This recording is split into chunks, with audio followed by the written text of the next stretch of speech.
Looks like a lot of stuff is being taken away. The chairs, the couches. And I'm going to answer where people should work. And I'm standing between people's lunch. That's going to be a tough one. Morning. A little bit of energy before lunch, and I'm sure a lunch will feed people and give you back some carbs and some protein to get energized. I actually didn't really think for someone like me to be standing here talking about talent. Absolutely not. So why me? So a little bit of background. I run products, engineering, product management, product marketing at Informatica, which is a $1 billion revenue software company. So for a product guy, and it's obviously enthusing in the room to see so many product folks and the discussion being around the bits and the bytes and the products and how the trends are shaping up, trust me, this was the last topic when I got into undergrad to study engineering. I thought I'll be focused on talent. And believe it or not, I went to business school, and I still was reminiscing as I was thinking about this keynote. I still remember for folks who've gone to business school, in your first year you take those mandatory courses. And I went into business school being an engineer, wanting to learn everything about business. So I wanted to take finance and economics and strategy. And there was this mandatory course on organization behavior. And I suffered through it. I thought, how quickly can I finish this and get on to the real tangible learning? Because to me, it was very analytical. Everything was very clear. You motivate yourself, you know what you want to do. There is always a frame of reference out there to go execute on. And people who have to be focused on, and we have these leaders come and talk to us in business school talking about how they spend time on people. And I'm like, that's a loser of an organization. I'm not going to go work there, where you have to spend more time talking to people and motivating them than here is a great motivational piece of body of work you can do, and you can make a difference. And they were right. They were absolutely right. Over the course of my life, as I have grown, and now I run a large organization, and I have run organizations along the way, I've realized that that's where the most amount of energy gets spent in any organization at any given point in time. Because at the end of the day, we work in tech, at least most of the people in this room, and I've been a tech person through and through. And my utter belief is that the IP of a tech organization is not the piece of code that's written, it's the people. And every morning, when 1,300 of my engineering organization folks swipe the badge and come into the office, IP walks into the office. And every evening when they go, IP walks out of the office. And they are the ones who basically are the true lifeblood or livelihood of an organization. So it's all about the talent.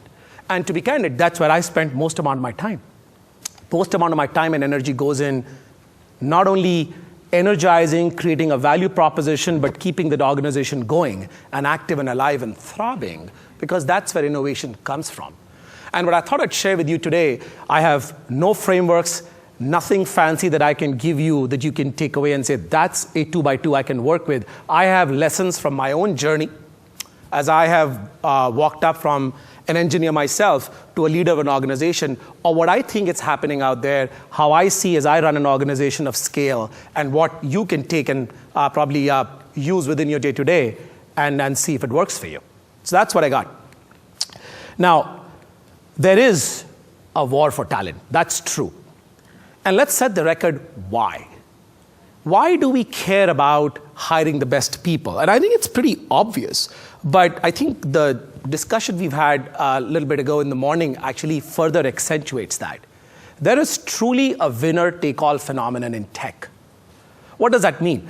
If you look at any large company in tech that has truly been the number one or the number two, or at worst case the number three in the market, you can do any analysis, they take the lion's share of profits of any industry. Apple takes away 80% of the profits of the smartphone industry, Samsung is another 10 to 15%, and the rest are scraping the barrel. And you can look at any industry. Software industry, Microsoft, Google, Facebook, they scrape away the lion's share of the profits. There is a winner-take-all phenomenon in tech. So if you get there and you get it right, you reap the reward. And you cannot get out there and reap the reward if you do not have the right talent. So it's a very economic decision. Hiring a smart person is not just because we like to be surrounded by smart people, which we do, but they create real economic value. And that's getting even more and more and more prominent in tech. Why does a company like Google, which still makes 90% of its profits from ad revenues, spend so much money in failing initiatives? And failing, quote unquote. It's innovative from them. I think Google has done an incredible job of branding initiatives that at times are random into innovative initiatives because they have hired an incredible pool of talent and they want them to stay engaged. Otherwise, that talent is going to go to a startup and challenge them. 6 years ago, Google went on a huge hiring campaign to hire every smart person on the planet, and they wanted them to go come work for them because that smart mind would have gone done a startup that would have challenged them. And they were incredibly smart about it. Google Glass obviously was a great initiative, and who knows, 5 years down the line, it may reap dividends. They started it, smart people worked on it. It's on the backbench now. And a lot of companies are doing that. It's not just Google, it's a smart idea because it's a winner-take-all phenomenon. Hence, there is a war for talent, not because just smart people are great to be surrounded with. I worked for McKinsey, and McKinsey is a very analytical place. So clearly, they've done some thinking, and I was looking at some of the research they've done them, and it stands the test of time. Great talent adds incremental benefit to every company. That one incredible engineer or that one incredible salesperson that you would have hired can make or break your company, right? And there is obviously tons of study done, and I think qualitatively all of us get it. So obviously there is a McKinsey research out there for that. And a lot of that has been updated. Now, we can, in this new world, look at McKinsey reports and get jazzed by it, or we can look at Lady Gaga. Lady Gaga agrees with us. Talent does last forever. I think it's true. It is true. We've seen that. I have seen within my own experiences that where we've had good people, smart people, great talent, and they've been there for a period of time, incredible results happen. Now, what's critical? We all get this. I mean, again, none of this is, I would say, rocket science. For good talent and great people, hiring is key.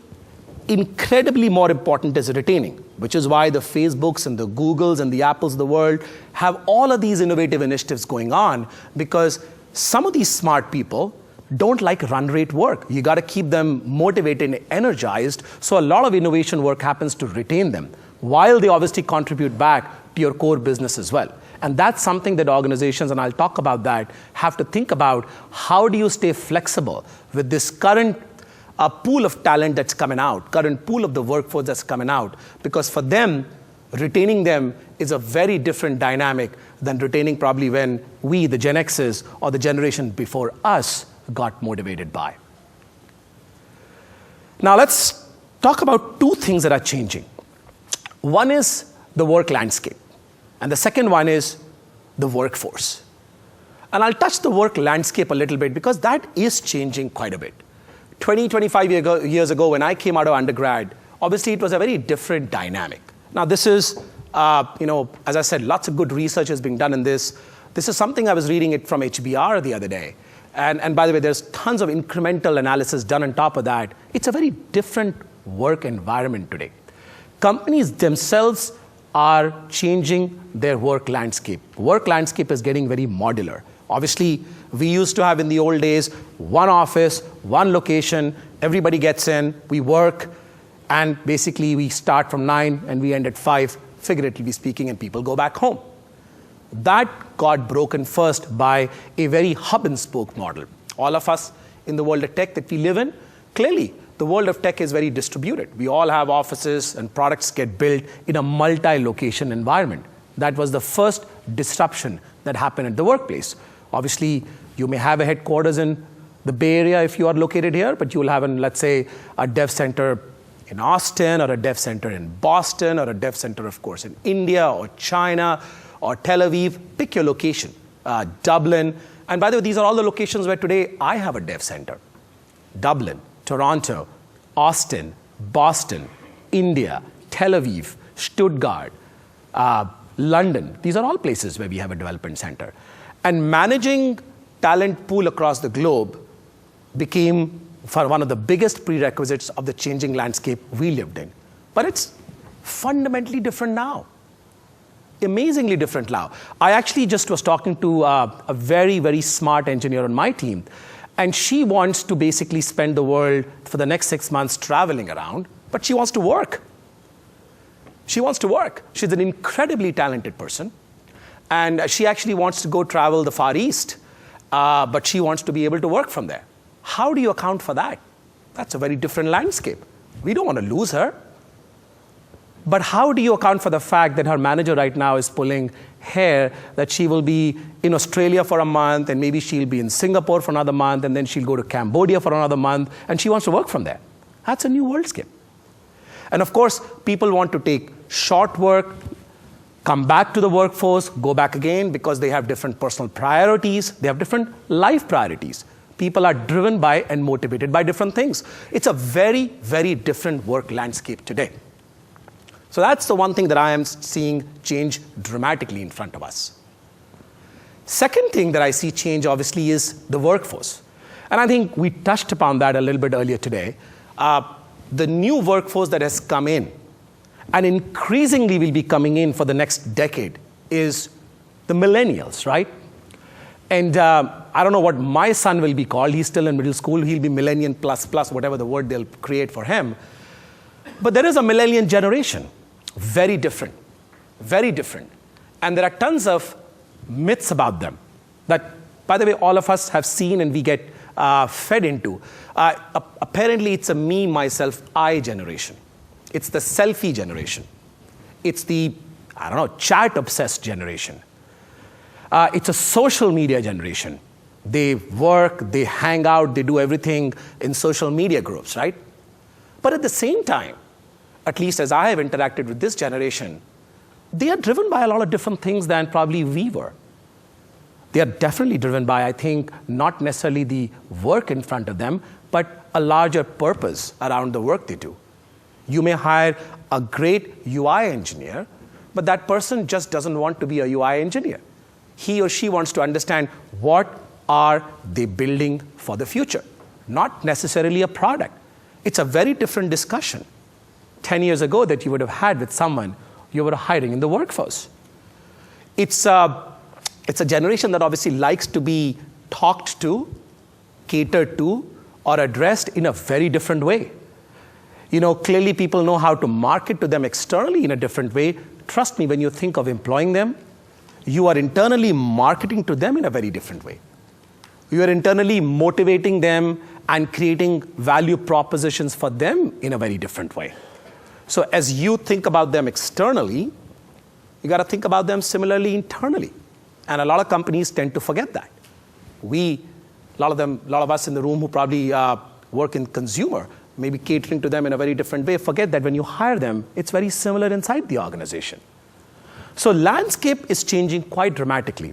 And it is changing not only because companies are being structured differently, but these guys or gals are expecting a different work environment because their own drivers, their own value proposition, their own moral compass is anchored differently.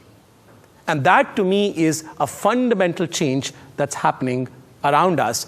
Clearly, I see it as we hire them in large numbers every year. Now, let's peel the onion a little bit and understand them and what motivates them, so what we can learn from, at least what I have learned from them and what I can share with you.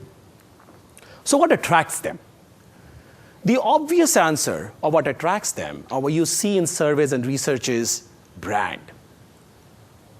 They want to work for something. They want to work for a brand, right? What is that brand? And you'll see every year tons of research report comes out, the top 10 employers or the top 10 brands that people want to get hired into from college campuses or whatever it is. And see the Apples and the Facebooks and the Nikes or the Starbucks or the Pepsis of the world. They all feature there for different value propositions. That's what obviously you hear from them, and that's what we get led to believe in. Now, brands are important, but I genuinely believe that there is something much bigger and much more different that actually appeals to them, that is more everlasting. Now, before I get there, where is your brand? and that touches something I'm going to talk about. The brand for these companies is everywhere. It's not that companies control anymore. That's another challenge, right? The brand basically started getting broadened out from professional networks like LinkedIn, of course, went into personal networks. I mean, this generation is obviously talking about their work life in their personal networks. Believe it or not, I get Facebook invites from interns we hire after I speak to them. Now, I tend not to hang out on Facebook with the people I work with. Try not to. Every time I'm drunk, and if I write something out there, I don't want people around in my work network to know what I do. LinkedIn is fair game. But these are interns who feel extremely comfortable hanging out with me on Facebook.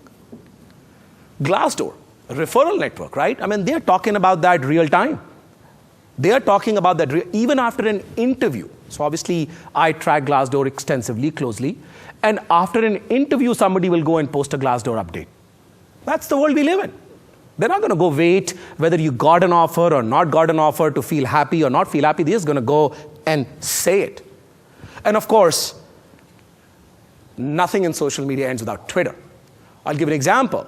I just took my entire R&D organization for an offsite, and we ran a Twitter hashtag for people to chat and stay connected. And if you look at, for example, a hashtag INFAONE, INFAONE, you will just see how the millennials hung out on that hashtag. They were all over the place. Just check it out. It was amazing. That's where your brand lives. That's where your brand is today. However, as much as the brand is important, as much as the brand is omnipresent, and by the way, as much as the brand is outside the control of you and me, it's completely outside the control of you and me, there is something in my mind which is even deeper that creates an impact or creates an everlasting impact in bringing this generation together. And that to me is culture. And remember when I started my discussion, for a guy who grew up as an engineer and who never believed in any of this stuff, just imagine the journey I've come to. As non-binary as possible, culture. Culture is incredibly important. And it was important, and I think it's incredibly more important. And it's important. You go talk to people and you'll say, where do you work? They'll give you the name of the company. And then if that company has made an everlasting impact on them, just wait. There will be a pause and they will talk about something else. And that something else that comes after I work for X, Y, and Z is all about the culture that they've imbibed about that company that either they're proud of, hopefully they're proud of, that's why they're working there. If they're not proud of, trust me, they're about to leave. That's what keeps them together. And that's what actually, in my mind, is even more important for this current generation or the current workforce that we're looking to hire, looking to retain in this winner-take-all phenomenon, where a few smart people can make an incredible difference in the future direction of your company and the value you create. Because this is, everything else is probably stuff out there. This is what I believe in, is while brand hires, and I've seen that, culture retains. In fact, in my opinion, culture builds everlasting brands, especially employee brands. Because at the end of the day, brand, in my opinion, especially from an employee point of view, is an output of the culture you've inculcated, the culture you want to create that keeps smart people there. And again, in this referral, personal network world, have them go bring smarter people within your company base. That's the world we live in. That's what I fundamentally believe in. Because at the end of the day, you talk to them and they'll tell you, life's too short. Life's too short. In the old world, we would say, you know what, we're planning for a career of 20 years. Life's too short for the current generation. They all want to work at somewhere awesome. And the definition of awesome obviously varies. Now, what's culture? To me, culture is not about writing a PowerPoint slide. And I've done that, by the way. When I became a manager first time, I remember writing a few attributes on a piece of slide, sharing it with my team, feeling like I've done it. Fell flat. Fell absolutely flat. Because what you put on a PowerPoint slide and what you try to say in an email or try to say in an all hands is okay. But that's not culture. Culture to me is exactly what's written here. Culture is the way you think, the way you act, and the way you interact. And I'll give you examples of that. People talk about being open. Open culture. In our company, we have an open culture, open door. How many times you've heard that? It's an open door culture, but there is an exec suite. There is a floor on which all the executives live, work. It looks very fancy. It's got all the woodwork. It's all got the fancy carpet. In fact, the moment you go to that damn floor, it looks like a whole different world. How can you live in an open culture where you are sitting somewhere separate? How can you live in an open culture where somebody cannot knock your door? How can you live in an open culture when you don't walk the halls of your own team? And people read into that very quickly. I have seen that enough number of times, even when I was a consultant advising companies, and where I have seen within my own organizations where I have worked, where people will say something and do something very different. You can write me an email any time of the day, and I will respond. But I'll respond to you after a month when I'm catching up on my unread emails, flying, thinking now I have to catch up on some of the junior guys' emails. Can't work like that. So to me, people in the current generation, by the way, are far quicker to judge you and test you and hold you accountable for what you say, probably differently than the last 20 years. I think the generation we were in or the generation before us was relatively patient. This generation is not. Now, here are a few attributes I'll get into that you should focus on, at least what I have learned we should focus on. And I'll go through each one of them. I'll give you examples of that. 8 attributes that I think this current generation or this current workforce that we are trying to go hire from, the best talent, demonstrates. Social.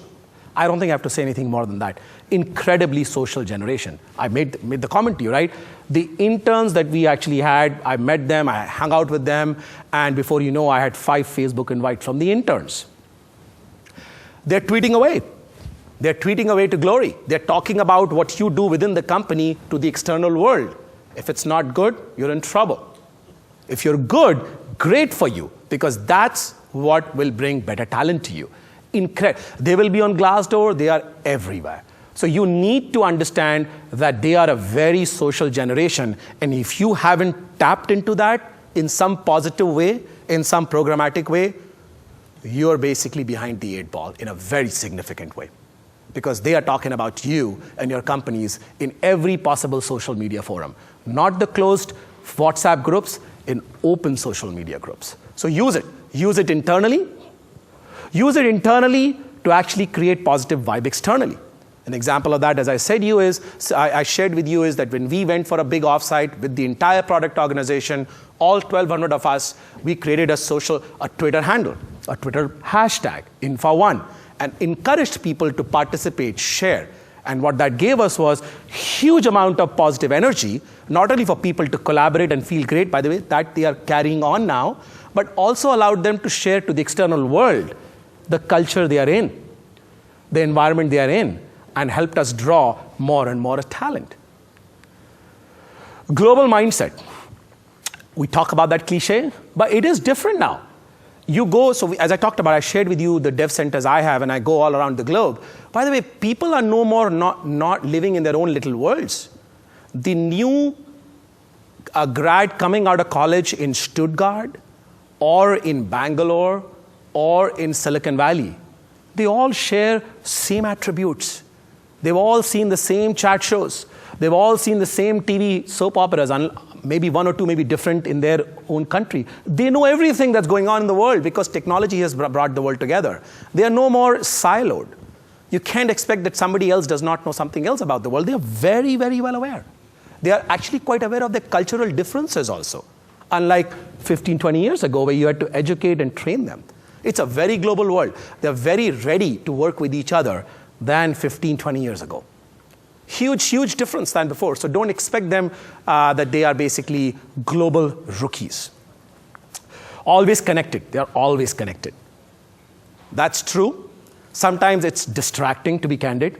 I still get distracted by meetings. I see people, they're actually connected. They're actually trying to do something valuable. Then they're listening to you. They can actually parallel process, but they're always connected. And you got to leverage that.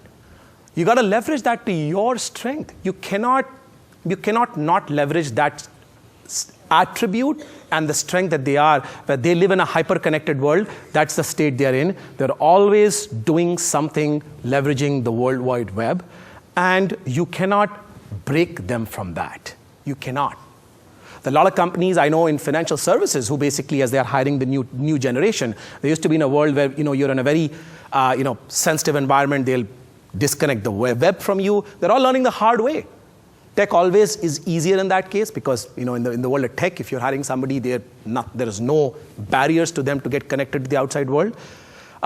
Technology-driven, they're absolutely technology-driven, and I don't think I have to speak more about that. Oops. Greater purpose. I'll take a moment there. They don't want to just work for the best technology company. That's why you hear. They don't want to work on the next biggest open source technology. Yes, they want to work on that. That's the technology-driven part of it because they want to innovate.